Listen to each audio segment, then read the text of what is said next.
Pessoal, então a aula de hoje é com a professora Luana. Ela é prof do curso de avaliação. Ela vai conversar com você sobre avaliação de imóveis.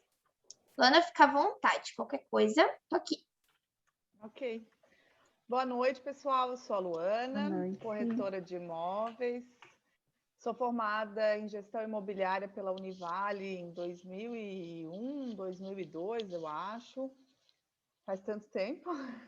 De lá para cá, eu desempenhei vários papéis aí na atividade da corretagem. Trabalhei com locação, trabalhei com venda, agenciamento. E uma das coisas que sempre nos acompanha é a avaliação de imóveis, né?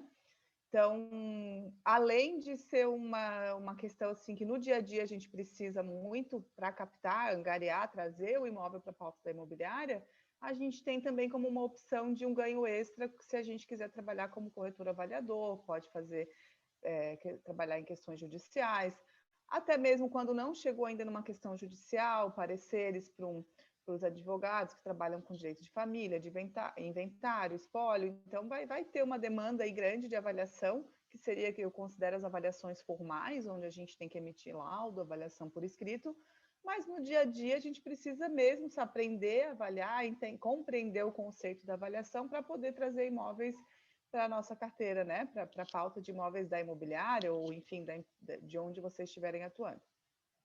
Avaliar imóveis nada mais é do que colocar no papel a nossa expertise, o nosso know-how. Né?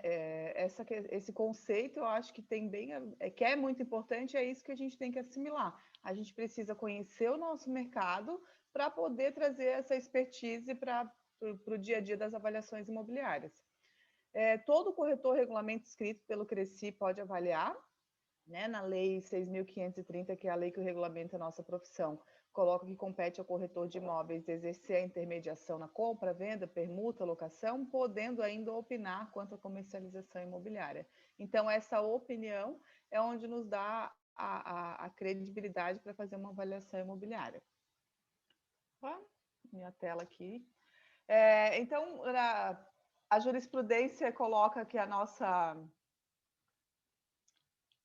habilidade está na determinação de um valor do imóvel, dependendo principalmente do conhecimento do mercado imobiliário local e das características do bem.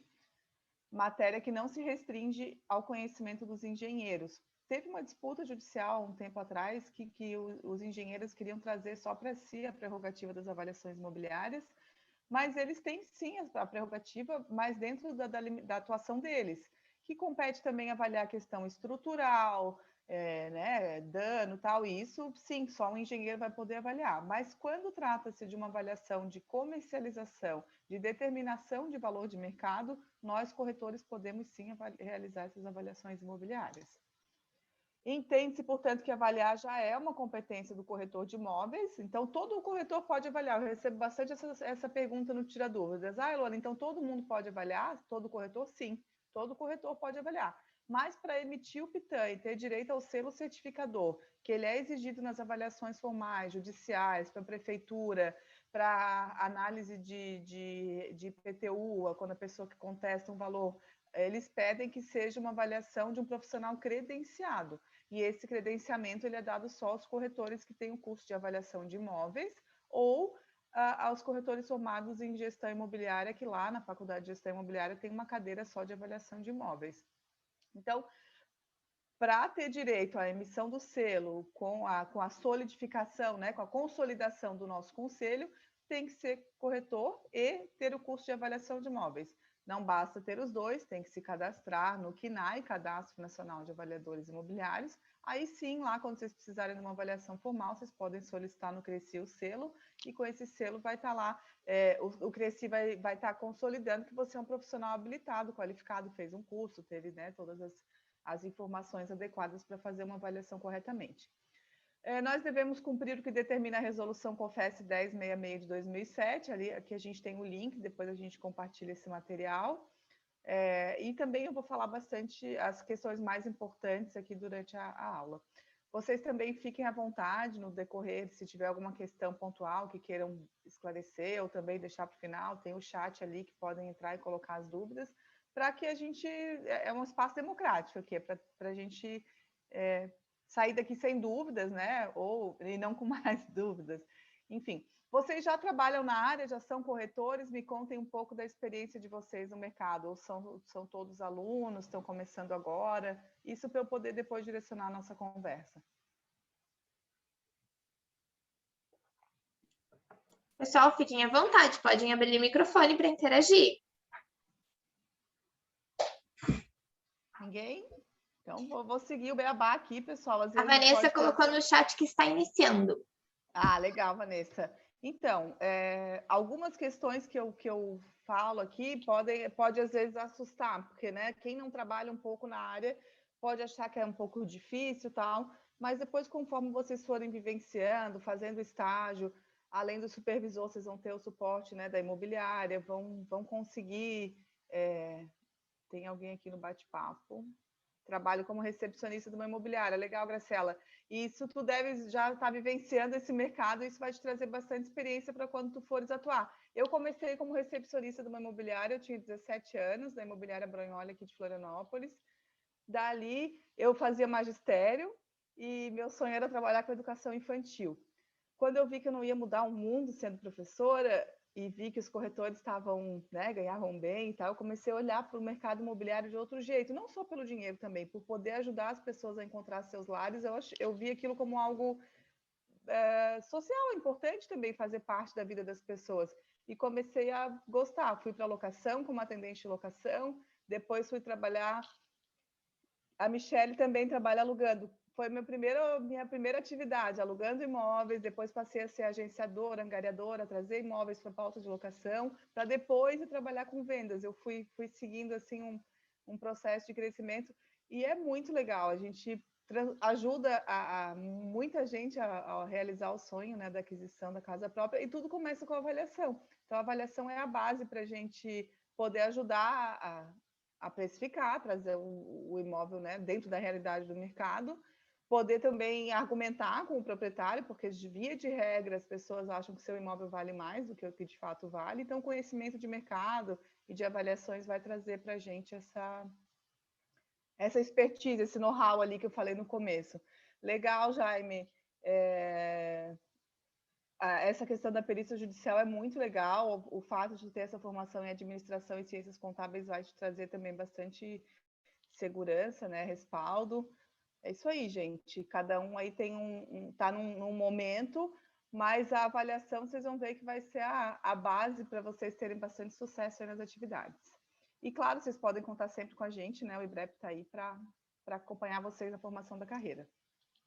Então, eu estou partindo do beabá, da parte legislação, da onde que vem a nosso respaldo para avaliar, e depois a gente vai partir bem para a parte prática. Para cadastro no CNAE, o Cadastro Nacional de Avaliadores Imobiliários, precisa ser, ou como eu falei já, né, ter o curso superior de gestão imobiliária, ou ter o curso TTI mais o curso de avaliação de imóveis. Pessoal, o CRECI é extremamente burocrático. Terminem o curso TTI, requeram o seu CRECI e só depois você pode entrar com o seu CNAE. Primeiro tem que ter o número do CRECI para depois pedir o CNAE. Não dá para fazer os dois juntos. Ainda não, infelizmente. A gente deve, no futuro, mudar isso, mas por hora é assim que funciona. A resolução COFES 1066. Pessoal, leiam depois, olhem lá. Se tiverem alguma dúvida, mandem para mim nos Tira Dúvidas. Essa é a base atual para os nossos PITANs, pareceres técnicos de avaliação mercadológica, realizado por corretor de imóveis. A gente utiliza algumas referências da NBR 14653, mas ela é bem forte, vamos dizer assim. Ela foi criada focada nos engenheiros. A gente ainda não tem uma NBR para corretor de imóveis. Ela nos dá uma base, mas a nossa resolução 1066 é que nos permite avaliar imóveis, tá? Então, quando a gente vai colocar lá no resuminho do nosso parecer, a gente coloca conforme a Lei 6.530, resolução COFES tal, ato normativo 001/2001, porque a NBR 14653, vocês vão ler ela lá, ela fala de engenheiro de avaliação e não corretor avaliador. A gente acredito que no futuro a gente vai conseguir ter uma normativa técnica bem direcionada para nós. Por hora, ela é um pouco, vamos dizer, genérica ainda para a gente, tá? Então, uma questão muito importante que vocês têm que prestar atenção desde já, em qualquer questão que vocês forem realizar nas atividades imobiliárias, avaliação, venda, documentação, enfim, qualquer ponto, pessoal, até no atendimento de um cliente.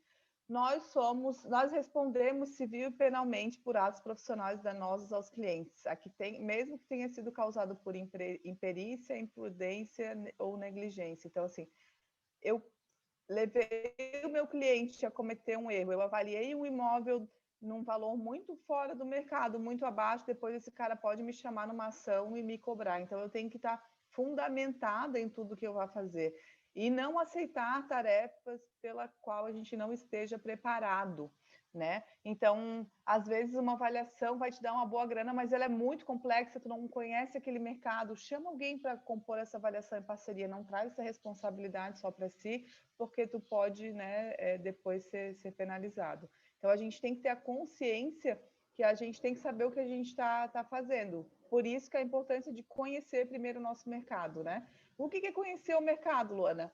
É ver os anúncios de imóveis, entra lá no Zap, vê no teu bairro o que tem de apartamento, de casa, no bairro que vocês mais, né, que é imobiliária, que vocês trabalham, tem que é mais forte. Veja a diferença num prédio em lançamento, pega lá a tabelinha da construtora, vê a diferença do imóvel no primeiro andar, no 10º andar, para ter uma ideia de quanto oscila os valores de imóvel de frente ou de fundo. E nisso vocês vão criando conceitos para poder, quando precisar realizar uma avaliação, terem essa ideia de precificação, né? De como se diferenciam os perfis de imóveis, alto padrão, baixo padrão. Isso é conhecer o seu mercado, tá? Responsabilidade civil. A responsabilidade civil independe da culpa. Um trabalho mal realizado por imperícia, imprudência ou negligência poderá gerar o dever de indenizar o cliente ou a quem tenha causado o dano. Então, nós temos, como profissionais, a responsabilidade civil. Não podemos... mas eu não sabia. A gente não tem o direito de não saber. A gente está aqui estudando para isso, para saber. Né? Então, vamos ler o material do curso, vamos tirar as dúvidas. Todos os tutores são especialistas na sua área, o professor de direito imobiliário é um fera, engenharia, de todo mundo que está ali é especialista no seu mercado. Então, aproveitem enquanto estão aí no curso, né? Tirem suas dúvidas, para quando chega lá na hora de dar a cara no mercado, a gente ir com consciência, saber o que está fazendo. E assim, gente, não é conhecer toda a legislação. A lei do inquilinato, por exemplo, ela é muito complexa, mas você tem que saber que ela existe para quando você for falar alguma coisa de locação imobiliária, você poder dar uma lida lá antes, tal. Eu vou atender um cliente que é um investidor, o cara investe para alugar imóvel. Tu precisa saber um pouco sobre locação também. Então vai lá, dá uma lida na lei, tira dúvida lá com o tutor, para já ir direcionado, né? Para não ir para o mercado fazendo besteira. Optando os processos judiciais. Só um Né? gancho, Luana. O que você falou antes da lei do inquilinato é bem legal, bem importante saber. E mês que vem a gente vai ter uma aula só sobre isso, só sobre a lei do inquilinato, com a Prof. Josi Mafra, bem legal. Ela sabe muito. Ela vai explicar sobre a lei, sobre os princípios, as coisas, as questões principais, é bem interessante. Então, legal. Deixa o convite para o pessoal participar.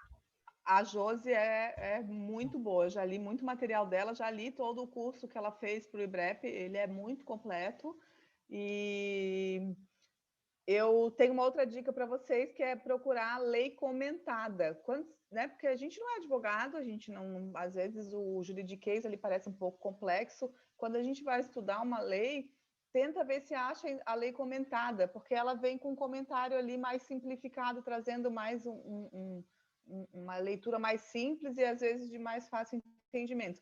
Depois de um tempo já não vai mais precisar, vocês já vão estar tranquilos, mas é bem importante. No meu começo de carreira, eu por ter trabalhado muito com locação, estudei muito a lei do inquilinato, a lei 6.530, a gente tem que entender essa questão da responsabilidade civil, que ela está no Código Civil. Então, não somos advogados, mas o nosso trabalho envolve muitas questões jurídicas, né? Então, a gente tem que estar preparado. Essa questão que a gente está falando da responsabilidade civil, ela é do Código de... Perdão. Ela é do Código Civil, e depois o pitando os processos judiciais, aí entra o Código de Processo Civil, que é quando a gente pode ser designado, né, corretor avaliador ali, ou como perito judicial. Então, a gente tem que terminar o curso, ter o KNAI, e poder se inscrever lá no Tribunal de Justiça da nossa cidade, ver qual é o processo de inscrição, né? Isso depende de cada órgão, para poder atuar como perito. O juiz vai chamar, né? Caso, conforme a demanda, vai começar a indicar processo. Então, tem essa demanda também. Mas antes disso, pessoal, a gente tem que aprender a conhecer o nosso mercado e avaliar para o nosso cliente vendedor. O cara que quer vender o imóvel precisa avaliar o imóvel dele. Ele vem com uma expectativa que o imóvel dele vale 1 milhão e ele vale 700 mil. Então, a gente tem que saber explicar para ele, precificar, argumentar. Isso é conhecer o nosso mercado. Então, além dessas dicas que eu já passei de conhecimento de mercado, outra dica, conheça o plano diretor na sua cidade. Dá um Google lá, plano diretor de Florianópolis. Vocês vão entender como que funciona, pelo menos as questões básicas, é bem importante. E também a lei de ocupação do uso de solo do município. São questões municipais, elas têm que ser respeitadas, então é importante a gente conhecer do município que a gente atua, né? Ou pelo menos ter uma noção básica, ou saber onde procurar quando a gente precisar da informação. Essa que é, né? E a internet hoje tem um leque, né? Tá tudo aberto ali para a gente, é só a gente ir atrás. O CUB é o custo unitário básico da construção civil. Eu lembro que quando eu comecei nesse mercado, o CUB não passava de R$700. Hoje o CUB está 2.000 e tanto. Então ele vai crescendo, óbvio, a economia muda, tal, mas o custo da construção também está mais caro. E a gente vai acompanhando ali, o CUB nos ajuda a ter uma ideia de precificar uma construção. Às vezes a gente vai avaliar um imóvel e não tem referências de outras casas similares na região. Então, tu avalia o terreno, aplica o CUB sobre a construção e tens uma média do valor da edificação, né? É uma opção de avaliar imóveis. Faça análises comparativas do seu mercado. Saiu um loteamento, vê lá, vai lá, conversa com um colega corretor, vê se consegue alguma informação. Se não, chega lá, se apresenta, olha, eu estou estudando para ser corretor. Não se passem por cliente, isso é muito chato, a gente percebe, não precisa. E quando a gente se apresenta, eu sou corretor, eu estou aprendendo, gostaria, vai ganhar parceiros, pode ter certeza, amigos que vão acompanhar a tua fase. Eu tenho vários colegas de profissão que a gente troca figurinha quando precisa. Opiniões de outros colegas corretores podem ser consideradas também nas nossas avaliações imobiliárias. Então, às vezes, a gente não conhece muito bem aquela região, tal, vai lá, conversa com quem conhece. Saiu um loteamento lá na cidade, vai lá ver quanto funciona, como que é a questão de precificação num terreno de esquina para um terreno de meio de quadra, o apartamento no primeiro, no quinto, no 10º andar, com reforma, sem reforma, de frente, de fundo. Isso vai te ajudar depois a fazer as correções lá na hora da homogeneização, que vocês vão aprender no curso, alguém talvez já tenha lido um pouco a respeito, mas é com esse conhecimento de mercado que a gente vai ter essa prática de corrigir as amostras e chegar no valor correto da avaliação. Apartamentos similares, mas com prédios em áreas de lazer diferente. O prédio, às vezes, tem praticamente a mesma planta, é muito parecido, mas um tem piscina, quadra, tal, vai ter outro valor. Então, conhecer essas diferenças vão nos ajudar a precificar depois nas avaliações.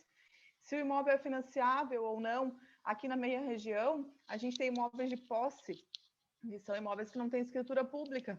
Tem outras, às vezes, que são terrenos com escritura pública, mas o cara construiu e não averbou, não fez o registro, não teve um profissional, um engenheiro, que emitiu lá uma RT, anotação de responsabilidade técnica, deu entrada na prefeitura. Então, essa obra é irregular, esse imóvel não pode ser financiável. Então, ele vai sofrer uma depreciação, não dá para comparar ele com o imóvel que está totalmente regularizado.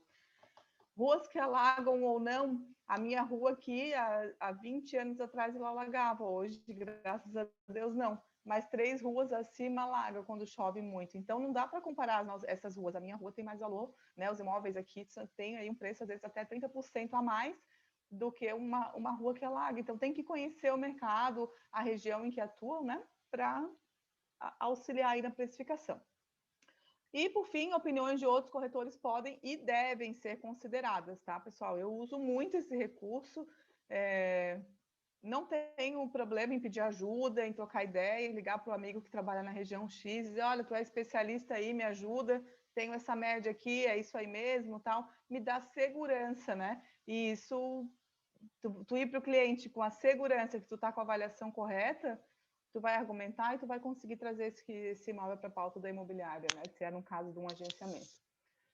Então, o primeiro passo para emitir um parecer técnico, quando a gente está falando de uma avaliação formal agora, né? Não só de uma avaliação simples para precificação e trazer o imóvel para a pauta da imobiliária, é a gente pactuar os honorários com o cliente.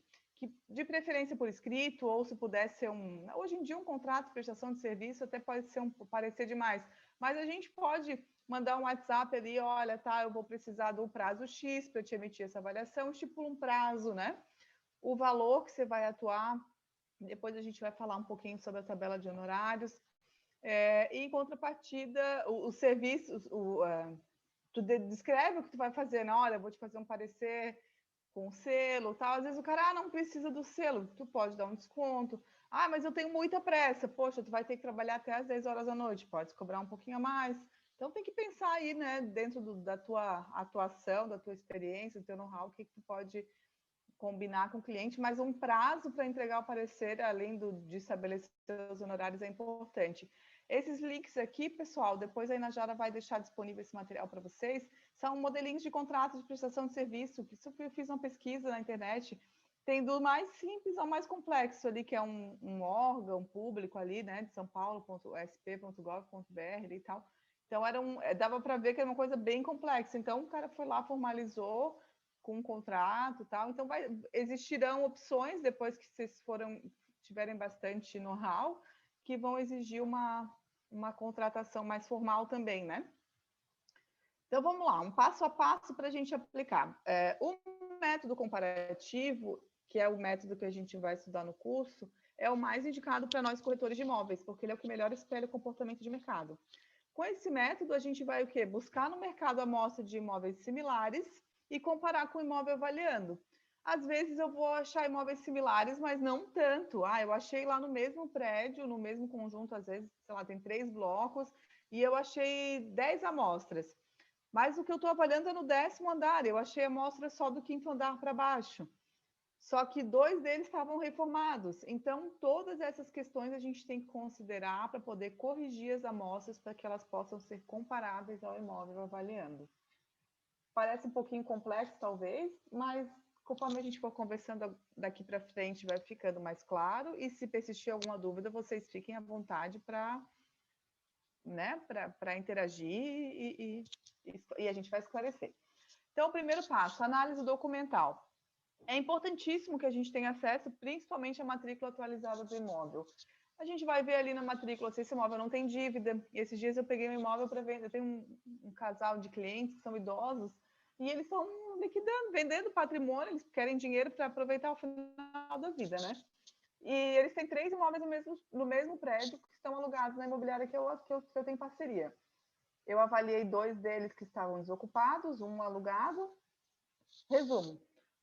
Dos 3 que tem, um deles estava com uma dívida vinculada lá, que, segundo o proprietário, está paga, mas ela ainda não foi retirada do registro de imóveis, o juiz ainda não emitiu a liberação, o despacho para que o registro dê a baixa, então esse imóvel não pode ser vendido.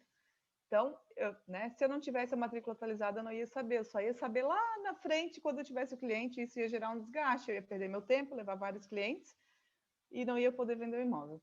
O segundo eu vendi, aí vou receber amanhã, já foi financiado e tal. E o terceiro, que era o que estava alugado, eu fui avaliar. O imóvel está deteriorado. Tem infiltração do banheiro para a sala, o inquilino não nos avisou.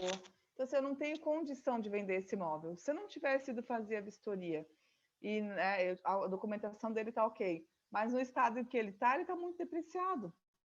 Então, o inquilino vai sair, a gente vai restaurar o imóvel para poder ser vendido. Então, só para vocês terem uma ideia da importância, parece às vezes, mas é tudo no mesmo prédio, é a mesma planta. Não, não é, cada imóvel tem a sua especificidade. Então, primeiro, analise a documentação, a mais importante de todas, a matrícula atualizada do imóvel. Mas o cara não tem, solicita no cartório, custa R$30, né? Inclui isso lá no custo da tua avaliação. É importante ter essa informação sobre o imóvel. IPTU também, dá uma olhadinha lá, ver se está tudo ok, às vezes, né, pode ter dívida, tal, que vai impedir a venda, se tiver alguma questão.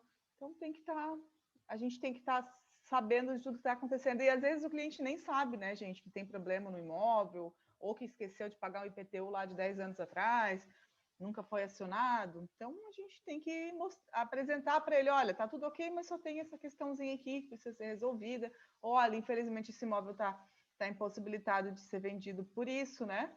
E aí, além disso, isso não quer dizer que a gente não vai poder precificar o imóvel, mas geralmente, quando o cliente pede uma avaliação, ele pensa em vender. Então, a gente precisa ter essa segurança documental. Na etapa de análise de documental, a gente vai ver se a casa está ou não averbada, né? A casa existe, o terreno tem uma escritura pública, mas o cara não averbou. Vamos lá, tem uma questão aqui. É de quem está vendendo. Esse cliente, por Graciela, esse cliente ele é um cliente muito fiel, e a nossa imobiliária ela é muito legal. Eu brinco que os donos lá são pai e mãe, então eles já são clientes há 20 anos da imobiliária e tal. A gente faria tranquilamente, descontaria na venda, mas porque a gente tem faz um trabalho diferenciado tal, né? Mas a responsabilidade seria de quem está vendendo. Olha, seu fulano, seu imóvel está com essa questão, ele não, infelizmente, do jeito que está, você vai sofrer uma... A gente consegue vender, mas você vai vender um preço muito inferior ao preço de mercado. Então, vamos fazer, né? Eu tenho lá na imobiliária alguns profissionais sérios que eu indico, tenho aí o fulano para te indicar, ou ele vai lá e chama o profissional dele, mas via de regra é o cliente quem faz. A gente faz às vezes, dependendo do cliente e do caixa, da situação que a gente está no momento, para manter os clientes, mas isso não é obrigação nenhuma, eu não conheço imobiliária que faça isso, tá, gente? A gente até abriu uma questão aí particular que é da nossa imobiliária, mas não é praxe. A praxe é transferir a responsabilidade para o cliente, que é o proprietário, porque ele também tem interesse na venda. Às vezes o cara não tem dinheiro. Ah, mas eu não tenho de onde tirar. Então, vamos trabalhar assim a venda do imóvel, vamos depreciar um pouquinho, vender um pouquinho abaixo do valor de mercado, para que a gente possa vender e ter a sorte, porque o cliente comprador, ele quer ver a coisa bonita, ele não quer chegar lá e ver uma parede toda mofada, né? Ele fica com repulsa. Então, só a foto desse anúncio, eu devia ter batido uma foto, eu tenho foto, eu devia ter trazido aqui para mostrar para vocês, era assustador, eu não tenho nem como anunciar esse imóvel no estado em que ele está. Né? Não vai ter captação, só se estiver muito baixo, então o cara vai perder dinheiro, e a gente não quer que o cliente perca dinheiro, né? Então, resumindo, responsabilidade é do vendedor, do dono do imóvel. Ele, né? Nós sugerimos que ele faça. Às vezes ele não pode fazer. Nosso papel é alertá-lo. Tá? Então, quando o imóvel, a gente vai pegar, às vezes, falando de casas, né? A casa está lá construída, linda, mas ela não está averbada na matrícula do imóvel. Esse imóvel não pode ser financiado, não dá garantia de que esse imóvel foi construído devidamente. Então, a gente precisa saber em que pé que está. Vem cá, proprietário. Me conta então, tu construiu essa casa, teve projeto aprovado pela prefeitura, tem alvará de construção, tem a BITS, tem a CND da obra, o INSS da obra foi pago? Não. Então, dependendo da situação que está a casa, ele vai ter que contratar um engenheiro para regularizar tudo isso, vai ter o custo para regularização. Então, a gente precisa só entender o pé que está para poder saber o quanto que a gente vai depreciar desse imóvel. Se ela não tem nada disso, ele vai ter que começar do zero. Qual o valor que eu deprecio nesse caso, Luana? Levanta lá com o engenheiro quanto custaria para regularizar essa obra, sugere ao vendedor que ele faça, se ele puder fazer, e incorpora isso lá no valor né, deprecia no valor da avaliação. Olha, esse imóvel hoje vale tanto comparado com outros similares que estão regularizados, tudo ok. Então, a gente precisa ter essa depreciação e sugere lá no parecer que ele realize esse trabalho, contrate um engenheiro para fazer a regularização, um arquiteto, para que esse imóvel possa ser financiado. Hoje, sei lá, 80% das vendas são realizadas através de financiamento, então ele perde se ele não, né, a questão de uma venda à vista, e às vezes a pessoa não vai ter segurança pelo fato do imóvel não ter essa documentação necessária para regularização. Providenciando esses documentos, ainda tem as custas do registro de imóveis para verbação. Então, além de não apresentar as garantias devidas, gera o ônus para ser regularizado. Mais um motivo para a gente prestar muita atenção na documentação, né, pessoal? Vamos ver, tem alguém aqui com uma questão.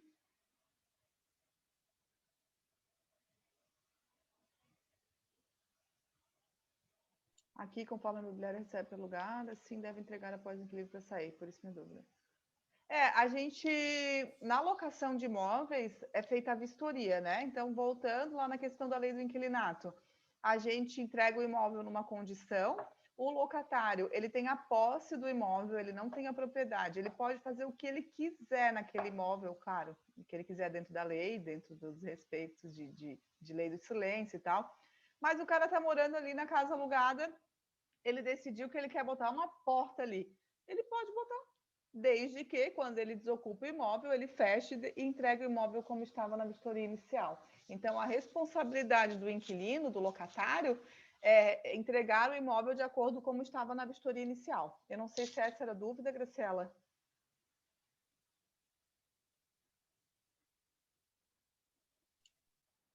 Luana, só um parênteses, eu imagino que toda essa questão é uma questão mais contratual também com a imobiliária, né? Porque por exemplo, minha família aluga alguns imóveis Aham. e tem essa questão, né? Eu sempre friso que tem que fazer um contrato direitinho, registrar tudo para depois, quando a pessoa sair, tu poder exigir que ela te devolva da mesma forma que ela pegou, né? Isso. Mas mesmo que não tenha o contrato, Najara, o contrato verbal ele também tem validade, tá? Jurídica. Claro que vai dar mais trabalho para resolver. Mas às vezes o cara alugou direto lá, pegou de um amigo, foi alugar e depois entrega o imóvel todo depreciado. Isso não existe, claro. Por isso que é feita a vistoria inicial, o inquilino assina, o locatário assina, vendo, a gente dá um prazo para ele contestar alguma questão que na vistoria às vezes passou, o vistoriador pode ter deixado passar, sei lá, um vidro rachado, e aí ele tem um prazo, a gente dá de 2 a 5 dias, dependendo do perfil do imóvel do cliente, para que ele traga as divergências da vistoria. Ele traz, a gente vai conferir se é isso mesmo, ok. Porque dá o direito para ele também de não ser responsabilizado por algo que de fato, né, já estava ali aquela questão. Tem Sim. questões também importantes, salvo que for desgaste de uso, né? O desgaste de uso a gente não pode cobrar do cliente. Então, às vezes, uma pintura externa, porque ali é desgaste pela chuva, pela ação do tempo, o locatário não tem culpa. Então, tem coisas que a gente não tem como cobrar. Mas mau uso, depreciação, sim, a gente pode cobrar do locatário na saída, se considerado que ali na vistoria existiu, né? Que lá foi entregue, ok, o cara o vidro estava inteiro, agora ele me entrega a janela quebrada. Não, ele tem que repor, ele tem o dever. Né? A lei vai valer também para quem não tenha, às vezes, um contrato exatamente documentado. Se houver uma vistoria e ambos assinaram, ela já vai ter esse respaldo. A garantia, né, gente, do proprietário do imóvel também. Alguma dúvida, pessoal? Posso seguir? Fiquem à vontade, tá? Agora, segundo passo, que também é bem importante, é a vistoria do imóvel, né? Então, na vistoria, a gente vai detalhar todas. Isso a gente está falando para uma avaliação imobiliária, não a vistoria da locação de imóveis, mas elas servem, vamos dizer que elas têm o mesmo intuito. As informações detalhadas obtidas no momento da vistoria darão subsídio dos aspectos qualitativos e quantitativos do imóvel, ou seja, a qualidade do material, né, se é um padrão bom de acabamento, olha, tem piso porcelanato, acabamento em gesso, quantos quartos ele tem. Então, tudo que a gente vai considerando, vai vendo, a gente vai anotando para depois descrever no PITAM. Isso vai nortear a redação do nosso PITAM. A vistoria tem por finalidade caracterizar o imóvel, né? E também o contexto urbano onde ele se encontra. A região, né? Endereços, dados legais e técnicos do imóvel, da região, entorno, infraestrutura, o terreno é em aclive, é em declive, a localização fica perto de bem servido de comércios, enfim, né? Bancos, e tudo que o imóvel tem, o imóvel foi reformado, a gente vai anotando tudo ali para depois escrever no nosso parecer. E nesse momento é que a gente vai ver ali o padrão de construção, se ele é baixo, alto ou normal. Esse padrão de construção tem a ver com o Sinduscon, o CUB, que a gente falou lá no comecinho da aula, que é o custo unitário básico da construção civil. Então, dali a gente consegue, pelo tipo de acabamento, às vezes, entregar ali o padrão da construção, né? Deixa eu ver aqui, tem alguém com uma questão? É a Inajara. Depois, a gente viu a documentação do imóvel, a gente foi lá no imóvel, fez a vistoria. Opa, volta. A gente vai fazer a pesquisa para compor o quadro amostral. Recomenda-se que o quadro amostral seja composto de no mínimo 5 amostras. Por que 5? 2 amostras não vão gerar uma média. Não é uma quantidade significativa para poder gerar uma média, vocês concordam? 3 amostras, começa a ficar legal, mas 5 é o suficiente, a gente já consegue ter uma média, né? Então, Quando eu vou fazer uma visita no imóvel, eu já começo a olhar o entorno. Eu estou chegando, procurando uma vaga para estacionar meu carro, eu já vou olhando, olha, tem uma placa de vende ali, é da imobiliária tal. Ah, tem o telefone do corretor tal. Eu vou anotando tudo que eu tenho de amostras, de possibilidade na região, para depois ir lá nos sites, ligar, pegar as informações e para poder ter imóveis comparandos com o meu imóvel avaliando. Para compor o quadro amostral, a gente deve excluir os imóveis, as amostras anômalas, as que são muito diferentes. Então, assim, os imóveis que têm os valores muito discrepantes, muito para cima ou muito para baixo, a gente tira, porque ele vai influenciar na média, né? Então, é importante a gente ter esse filtro, né? Por que às vezes, aquele imóvel lá, a gente tem uma construtora aqui que é top, aqueles os imóveis deles são sempre, né, pelo padrão de acabamento, pelo know-how da construtora, pelos terrenos que eles constroem. Então, se eu pegar um imóvel de outra construtora, comparar com aqueles, a média nunca vai dar legal. Então, eu tenho que comparar com o padrão daquela construção, daquela edificação que eu estou avaliando. E depois a gente vai homogeneizar as amostras, que é a parte que o pessoal tem muita dúvida, mas depois vocês vão ver que fica bem fácil, que é o quê? Corrigir as discrepâncias entre os imóveis. Vamos falar daquele exemplo do imóvel no primeiro e no 10º andar. Qual é a diferença? O do 10º andar vai ter vista, vai ter um melhor sol. Então, se tu for ver um imóvel na planta, geralmente o do 10º andar tem um preço, sei lá, 20% a mais do que o do primeiro andar. Então, tu tem que conhecer o teu mercado, saber quanto se difere nessas questões para quando tu pegar uma avaliação. Tu pode usar o do primeiro andar quando tu for avaliar o do 10º, mas tu vai corrigir ele para que ele possa ser equiparado ao do 10º. Então, a gente corrige ele para cima, bota lá, sei lá, 10, 15% a mais para que ele possa ser equiparado. Isso que consiste uma avaliação.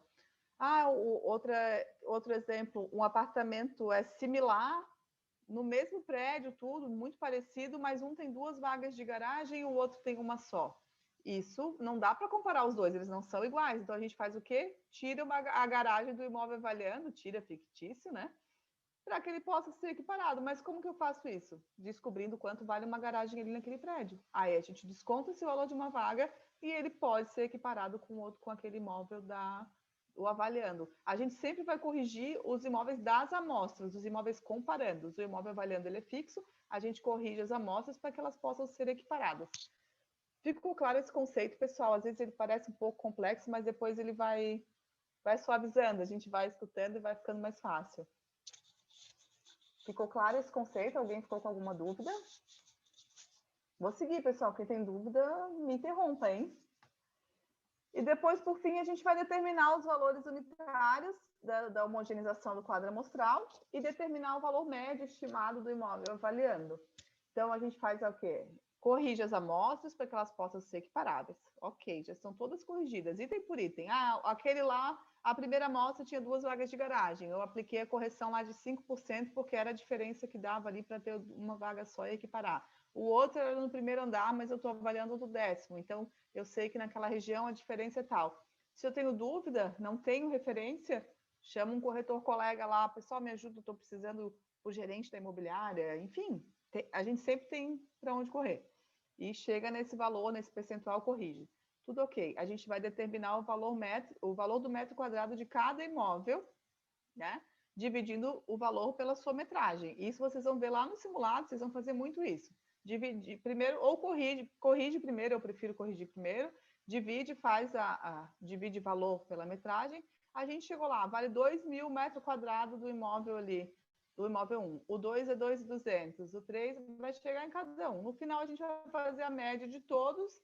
Aí eu tinha 6 amostras, soma todos, divide por 6, deu 2.150. A média do imóvel, do metro quadrado do imóvel naquela região é 2.150. Aplica na metragem do imóvel avaliando. Chegamos ao valor do imóvel. Depois a gente tem também a opção do fator de fugiu agora, que no final ali a gente vai falar o fator de... Ih, deu um branco. Seguimos. E depois a gente faz a redação do PRITAM propriamente dita. Os honorários. A gente não tem uma tabela oficial de honorários, embora alguns CRECI sugiram valores, eles são orientativos. a gente pode trabalhar o valor que a gente quiser, mas é óbvio que o mercado tem um limite de valor. Então, como é que a gente vai considerar uma proposta de honorário? Ver o tempo que vai despender, o valor do imóvel, o grau de complexidade, as condições financeiras do cliente, a habitualidade dele, às vezes é um advogado parceiro que vai te indicar um monte de cliente, a eventualidade da prestação de serviço, a locação do imóvel, despesa com locomoção, estadia, o imóvel ficar longe. Então, tudo isso a gente tem que colocar ali no valor, né, da nossa avaliação. De novo, eu não sei quanto cobrar. Vê quanto que o teu mercado está cobrando, conversa com os outros colegas corretores e questiona quanto que você cobra para uma avaliação. Então, você já vai ter ideia do que seu mercado trabalha. Dicas para a emissão do PITAM. O PITAM deve apresentar os requisitos mínimos estabelecidos na resolução do COFES, no artigo 5º, e deve ser observado em todos os pareceres. Então, todos os pareceres têm que ter essas questões que a gente vai falar agora. Lembrando que eles são mínimos e que, dependendo do tipo do imóvel e da finalidade da avaliação, talvez alguns elementos precisem ser mais detalhados. Cada avaliação é uma e a gente vai identificar ali no momento da avaliação. 1. Identificação do solicitante. Quem que solicitou? Necessariamente não vai ser o dono do imóvel, pode ser o advogado, pode ser um inventariante. Então, quem solicitou, a gente especifica ali. 2. O objetivo do parecer técnico. Normalmente está focado na determinação de valor do mercado do imóvel. Pode ser, o que vai variar é a finalidade, para fins judiciais, para avaliação patrimonial, para uma avaliação de espólio, né, que é o caso do inventário. 3. Identificação e caracterização do imóvel. Nesse item, a gente vai descrever o imóvel avaliando, visando identificar prontamente o imóvel avaliando, incluindo a matrícula e o endereço completo. Esses dados lá, a matrícula tem um númerozinho, e aí a gente vai descrever lá. E com os seguintes itens, e esses tem todos lá na matrícula. Área construída em metros quadrados, área do terreno, dimensões perimétricas, confrontações, descrição individualizada dos acessórios, que a gente vai ver lá no momento da vistoria, contextualização do imóvel na vizinhança e infraestrutura disponível, aproveitamento econômico do imóvel, se ele é residencial, comercial, misto, data da vistoria. Isso é muito importante, colocar a data da vistoria. Vai que daqui a 10 dias esse imóvel pegue fogo, ele não é mais o mesmo, ele não vai ter mais o mesmo valor. Então, você considerou lá a data da sua vistoria. Enfim, várias coisas podem acontecer, né? Então, uma delas é esse limite do fogo, mas pode acontecer. Então, no dia tal, eu vistoriei o imóvel, ele era assim, ele valia tanto, né? Pela consideração da vistoria. A identificação da metodologia utilizada. Nesse tópico, a gente vai registrar o método utilizado, que preferencialmente deve ser o método comparativo direto de dados de mercado, que é o método que nós somos habilitados por ser o método que espelha o comportamento de mercado e essa ser a nossa expertise, o nosso know-how, o conhecimento de mercado. E o valor resultante e sua data de referência. Nesse tópico, registramos o resultado da avaliação e sua data de referência. É importantíssimo o registro da data e que a gente estabeleça um prazo de validade para o PITAM, pois com o tempo pode alterar significativamente, né, o valor, dependendo da condição do mercado e outros fatores. A região que eu moro aqui em Floripa, no Campeche, com a pandemia, os imóveis sofreram uma valorização em torno de 20%. Então, se tu não põe uma data limite para a tua avaliação e acontece uma reviravolta nessa no mercado, o proprietário pode achar que tu estava tentando lesar ele, né? Então, olha, de acordo com aquele mercado de 2 anos atrás, ele tinha esse valor. Mas depois de 6 meses com a pandemia, mudou tudo. Então, a gente não tem como saber o que vai acontecer lá na frente, uma questão econômica e tal. Então, eu costumo colocar ali um prazo de 3, no máximo 6 meses, se não houver uma oscilação, possibilidades econômicas assim de problemas, né, no cenário de mercado. Acho que 3 meses é um tempo razoável para a gente colocar como prazo de validade para a nossa avaliação. Para não ser pego de surpresa com uma alteração mercadológica, né, ou para cima ou para baixo, e a gente ser penalizado com isso. No final, a gente coloca lá uma identificação, um breve currículo com a nossa assinatura, deve constar lá o nosso número de CRECI e CNAE, e além disso, a gente recomenda anexar relatório fotográfico, plantas de situação e localização, mapas, isso a gente vai lá no Google Maps se consegue, a matrícula atualizada, documentos, recibos de impostos e o currículo do corretor avaliador. Pessoal, até aqui está tudo ok para a gente falar um pouquinho de homogeneização, que é a parte mais complexa? Tudo ok? Posso seguir? Vamos lá.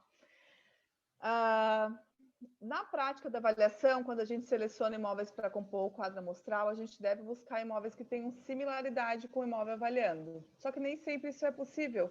Então, quando não for, a gente vai uniformizar as diferenças, que é isso, fazer a correção para ter a homogeneização. Os acréscimos e redutores, nem sempre vai ser redutor, pode ser um acréscimo. Nos exercícios a gente usa muito o redutor lá do fator de comercialização, que vocês vão ver, mas nem sempre. Se você vê que na prática, para corrigir, para que aquele imóvel possa ser comparado, tem que ser um acréscimo, acresça e corrija para que ele possa ser equiparável. Devem ser aplicados nos imóveis comparandos, que são os imóveis que fazem parte do quadro amostral, e assim a gente elimina as discrepâncias entre eles, fazendo com que os imóveis comparandos tornem-se mais similares ao imóvel avaliando. Essa uniformização visa equalizar os valores dos imóveis do quadro amostral apresentados, devido às diferenças de atributos, né, que podem ser os fatores em relação ao imóvel avaliando, podem ser físicos, de localização, econômicos, qualquer questão que apresente influência na formação do valor do imóvel a gente deve considerar. Lá na biblioteca, vocês vão encontrar algumas tabelas que podem ser utilizadas como referência. Elas vêm da normatização da BNT, de alguns escritores, FIC, a questão do IBAP, a própria planta de valores genéricos da prefeitura, mas esses percentuais corretivos, eles não são fixos. Os critérios que a gente usa para aplicar esses fatores vão depender mais da nossa experiência, da nossa análise, da interpretação da influência dessas características na formação do valor do imóvel. Daí, assim, a gente define o correto percentual a aplicar. Porque uma tabela, por si só, ela é engessada, ela é fixa. Não necessariamente ela cabe para todos os mercados. Um estudo, ele é geral, mas o meu mercado aqui de Floripa é muito diferente. Eu não posso pegar um estudo geral e querer aplicar aqui. Então, eu tenho que conhecer o meu mercado e ver, essa tabela está legal, é real com o meu mercado, ok, aplico, não é? Vou fazer um estudo do meu mercado e aplicar o que o mercado atua, não seguir a tabela necessariamente. Os fatores de homogeneização devem acompanhar a flutuação do mercado. Cada homogeneização deve ser aplicada de acordo com a sua influência no valor do imóvel, por isso que as tabelas não são pré-estabelecidas, não são sempre indicadas, né? A gente pode utilizá-las como referência, mas a análise do comportamento do mercado que a gente atua é mais importante do que utilizar uma tabela fixa, porque esses percentuais podem variar por região e por perfil de imóvel. Então, né, sendo bem enfática aqui, as situações em que aplicamos os tratamentos para os fatores, ou seja, a homogeneização deve refletir o comportamento de mercado. Os fatores mais usuais, que a gente mais usa aí no dia a dia, fator de oferta e comercialização, esse a gente usa bastante lá nos exercícios, nos simulados, que é o quê? Os imóveis que estão em oferta, que ainda não foram vendidos. Esses imóveis, eles têm que ser corrigidos, porque geralmente, para eles serem vendidos, eles vão ter um descontinho ali, um deságio para concretização do negócio. E muitas vezes a gente bate o olho no anúncio e a gente já sabe, esse imóvel aqui está muito caro. Lá no prédio tal, esse valor não vende. Então, a gente vai tendo esse feeling depois. Via de regra, esse deságio chega até 20%, é a média. Assim, é difícil que um imóvel em oferta esteja mais de 20% do que ele vale. Mas pode acontecer. Se acontecer, corrijam adequadamente, né? Porque às vezes está com preço superestimado pelo proprietário, a imobiliária aceita trabalhar e fica lá trabalhando, não vai vender, mas está lá na sua pauta. Vai vender daqui a 2 anos, quando chegar naquela correção do valor, né? Então, esse imóvel precisa ser depreciado. Quem vai definir o percentual, se é 0, 3, 5, 10, 12, 20, é você, corretor de imóveis. Por isso, você precisa conhecer o seu mercado. Fator de localização, né? A gente vai aí ver a questão dos endereços, a localização, ou também o andar, né? Se não existirem e a gente não ter uma confiança aí, a gente vai deduzir, vai conversar com outros colegas, vai estudar aquela região. A gente tem aqui uma média que as lojas térreas sobre lojas de esquina, por exemplo, por serem de esquina, ela já tem 20% a mais de valor, por causa das duas frentes do imóvel, né? Tem duas frentes. E em apartamentos de fundos, por exemplo, vale 10% a menos, que seria 0,90 de correção, ou até maior, né? Se assim indicar o mercado. Porém, se o apartamento de fundos dá vista para uma floresta e o de frente para uma rua barulhenta, os valores se invertem. Por isso que a gente não pode utilizar simplesmente uma tabela dizendo que o imóvel de fundo vale menos do que o da frente. Eu tenho que ir lá, vistoriar o imóvel, conhecer, saber o mercado que eu estou atuando para poder aplicar essa correção. Ou lá na frente, sei lá, passa uma vala. Então, a gente tem que conhecer esse mercado, né? Conhecer o nosso mercado. Fator topografia também, né? Se tem a acidentação topográfica, pode sofrer um decréscimo de até 30% do preço do terreno, né? Idem se forem passíveis de alagamento e o outro não. Mas isso pode mudar, na tua região pode não ser 30%, pode ser 20%, pode ser 15%. Então não tem como especificar, é a média, isso é um geral, tá? Fator idade e conservação, as diferenças entre os imóveis mais velhos ou mais novos, principalmente quando a gente considera a idade aparente, né? Porque às vezes o prédio é antigo, mas está todo restaurado, está bonito, tal, então ele pode ser equiparado com um imóvel aparentemente da sua idade. Ou ainda, se está melhor conservado ou precisa de reforma, é importante, então a gente tem que saber olhar a questão da conservação do imóvel também. O fator padrão construtivo, a gente determina as diferenças pelo padrão do imóvel, utilizando como base lá aquela tabela do Sinduscom que eu passei para vocês. Vale a pena olhar lá, entra lá no Google, Sinduscom, coloca o nome da tua cidade, CUB, você vai ver lá a tabela, vai mostrar o custo da construção de um padrão baixo, padrão normal, padrão alto. Pode interpolar, pode ser que uma casa tenha lá, ela é toda alto padrão na frente, mas nos fundos tem uma edícula que é um padrão baixo, então a gente também tem que precificar diferentemente, né? Não vai utilizar o mesmo valor do metro quadrado para um imóvel, né, uma construção simples. E eu trago também aqui alguns exemplos de Pitã. Esse segundo ali, depois vocês vão ver, ele é bem legal, ele é bem completo. Mas, claro, vocês vão criar o seu, né? Dentro cada imóvel tem as suas especificidades que devem ser consideradas. E é isso aí, pessoal. No geral, eu tentei simplificar a questão da avaliação imobiliária para vocês. E agora eu fico aberta a dúvidas. Eu vou procurar aqui a referência só de uma informação que eu pulei ali, que me fugiu o nome. Lembrei, o intervalo de confiança. Quando a gente faz uma avaliação, por exemplo, eu tive que ir lá e corrigir muitas amostras. Fiquei na dúvida se aquele valor é realmente o valor final do mercado. Deu lá aquele 2.150 de valor de metro quadrado, mas eu fiz muita correção, não conheço muito bem aquele mercado. Eu tenho a opção de recorrer ao intervalo de confiança. A norma dá esse respaldo para a gente, para que a gente possa minimizar aí o risco de erro. Então, a gente escolhe um intervalo de confiança de até 10%, que pode ser 5% para cima e 5% para baixo. Então, o valor da avaliação lá no final vai ficar, sei lá, vamos chutar aí um valor, ficou R$300 mil, com 5% de margem para cima ou para baixo. Então, o valor da avaliação vai estar entre, né, sei lá, 5% de 300 mil vai dar 275 mil, 75? 285 mil e 315 mil. Né? Então, o valor real da minha avaliação, utilizando o intervalo de confiança, está entre 275 e 315. Então, eu minimizo a minha chance de erro na avaliação. Eu avalio o imóvel em 300 mil e deixo essa opção no intervalo de confiança para que ele possa ter essa margem. Um pouquinho para menos, um pouquinho para mais. Isso nos dá essa tranquilidade de que a nossa avaliação, né, tá dentro, que vai estar dentro do imóvel, o valor de mercado vai estar entre esse valor que foi estipulado no intervalo de confiança. É isso, pessoal. A grosso modo, tentei resumir as questões das avaliações. Estou vendo algumas carinhas aqui um pouco ansiosas. Não sei se é preocupação, se é tranquilidade. E fiquem à vontade, se vocês quiserem alguma questão, né, tiverem alguma dúvida, fiquem à vontade. Tem uma pergunta no chat, Luana, do Jaime. Jaime, não.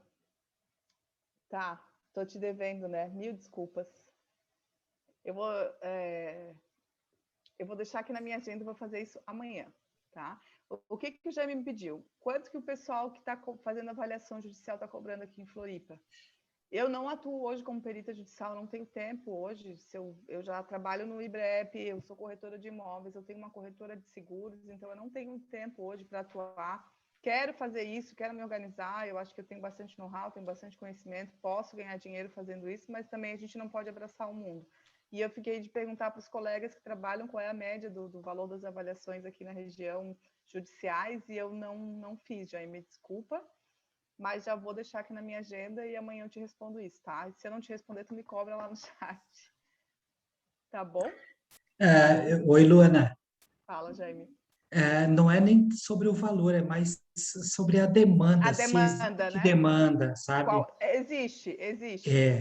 Só que eu acho assim, ó, quanto mais o profissional é gabaritado, tem know-how, ele vai ter mais chamadas, né? Daqui a pouco o juiz já conhece o trabalho do fulano, já começa a indicar. Tem essa questão de, sabe que o cara sempre precifica certinho e tal, eu acredito que vai ter um pouco esse direcionamento, né? Mas existe a demanda. Mas eu tenho 2 colegas que eu sei que atuam bastante com avaliação judicial, mas eu não sei hoje te dizer a demanda real deles. Eu vou estar falando qualquer número, né? Não gosto de falar o que eu não sei. Não, ok, mas eu estou mais inclinado para esse tipo de atividade pela minha formação, e eu sou aposentado do Banco do Brasil, então eu tenho alguma experiência nisso, sabe? Sim. Então eu queria usar isso como uma renda extra, né? Deve utilizar, faz muito bem. Ok? Só aqui na minha agenda, tá? E se eu não te responder amanhã, tu me cobra no chat. Não, tá tudo bem. Dúvidas lá. Não, tá, pode ficar tranquilo, ok? Obrigada, Jaime. Obrigado pela Jaime atenção. ou Jaime? Qualquer um deles. Tá Jaime bom, eu sou vai mais responder. acostumado. Jaime eu sou mais acostumado porque no Rio Grande do Sul se pronuncia dessa forma, né? Tá bem, Jaime. Ok? Tá Mas bom. não me incomodo não, viu? Tá. Agradeço aí, viu, a atenção de vocês, viu? Agradeço também. Obrigada. Ok. Inclusive, o Jaime me deu uma ideia bem interessante de trazer um perito judicial aqui para conversar uma hora numa aula. Legal, boa. Eu talvez possa indicar algum desses colegas. Eu não sei se eles têm disposição, porque, gente, eu sou tutora do IBREP, eu acho que, sei lá, tem muitos anos. E de um tempo para cá a gente começou a fazer vídeo, né? Antes a gente só trabalhava com chat. No começo foi muito difícil para mim vir aqui, né, e falar e tal. E eu encaro tranquilamente uma sala de aula, mas o vídeo eu temia. E hoje já ficou mais natural, já ficou mais fácil, vai indo, né? A Inajara com essa paciência aí, vai conduzindo. Então, então tem que ver se o profissional tem essa disposição, né, de dar a cara aqui e tal. A gente pode tentar sim. A gente acaba se acostumando, né? No começo também era bem trancadinha com a questão do vídeo, de estar aqui aparecendo, de falar, enfim. Hoje mas a gente vai fazendo. A gente já se sente em casa. Sim, hoje eu me sinto à vontade, mas no começo, gente, eu tremia base. Ok, pessoal. Mais alguma questão, alguma dúvida? A dúvida de vocês pode ser a dúvida do colega que está com vergonha. Temos uns minutinhos aqui ainda. Inclusive, não precisem ficar com vergonha, porque, como eu falei, se sintam em casa, gente. A ideia disso aqui não é uma aula, não é nada formal, é um bate-papo, é para vocês interagirem mesmo. Eu normalmente deixo os microfones desligados, mas é pela questão só da interferência, às vezes tem algum barulhinho, algum ruído, alguma coisa. Mas nada impede de ligar, de falar, é bem aberta essa questão. E até porque é um assunto muito legal e muito importante. A gente vê como no Tira Dúvidas tem bastante dúvidas da maioria dos assuntos que a Luana tratou aqui. Eu tento justamente trazer o que eu vejo que são as dúvidas maiores dos alunos. Só que, às vezes, o que eu estou falando aqui, vocês ainda não estudaram, por isso que pode parecer um pouco estranho, né? Não chegaram ainda naquele ponto do estudo, então pode, às vezes, assustar. Mas quem já está estudando um pouco, eu acho que vai ficando mais simples a linguagem, né? A gente fala de homogeneização, a gente fala de fatores, enfim, então, mas com o estudo e a dedicação ao conhecimento de mercado, eu acho que essas questões vão se diluindo, né? E eu também só fui aprender muita coisa quando eu estudei o curso, quando eu fiz a faculdade lá de gestão imobiliária, mas eu era muito jovem, e confesso, eu não dei muita bola para essa matéria. Depois eu estudei o curso, aí fui estudar, fui aprofundar, fui fazer outros cursos, fiz 2 ou 3 cursos de avaliação, li alguns livros. Então a gente vai, depois tu vê assim, poxa, tudo aquilo que eu fazia na prática tem nome, tem critério, mas tu já faz, né? Tu só precisa agora trazer a gente. Daí no meu caso eu fiz diferente, eu trouxe a prática para a teoria, né? E agora acho que é legal poder ter essa troca com vocês. Eu fico à disposição de todos aqui ou lá no chat, no Tira Dúvidas, né? Até o final do curso de vocês podem contar comigo. Se eu não puder ajudar, eu vou achar quem possa, vou atrás da informação, vocês não vão ficar sem resposta, tá? E é isso, pessoal. Eu queria agradecer a participação de todos. É muito gratificante para mim ter essa troca com vocês. E estou à disposição. Contem comigo, estudem, leiam, aproveitem esse tempo de estudo do curso que é limitado, salvem os materiais disponíveis na biblioteca, depois vão estudar o seu mercado. O Zap tem um aplicativo bem legal que você pega ali por região, você consegue buscar imóveis por perfil, casas na região tal, apartamento na região tal, pode começar a estudar o teu mercado, né? Então, comecem por aí, estudem, depois olhem para fora, né? O que o mercado de vocês, a região que vocês atuam, está apresentando. Muito boas, verdade, muito boas dicas. Obrigada, Luana, pela tua participação, pelo teu tempo aqui, tua aula, tua conversa sempre maravilhosa, sempre esclarecedora. Obrigada. Pessoal, a gente vai encerrar então a aula por hoje. Eu aguardo vocês na próxima. Muito obrigada pela participação de todos.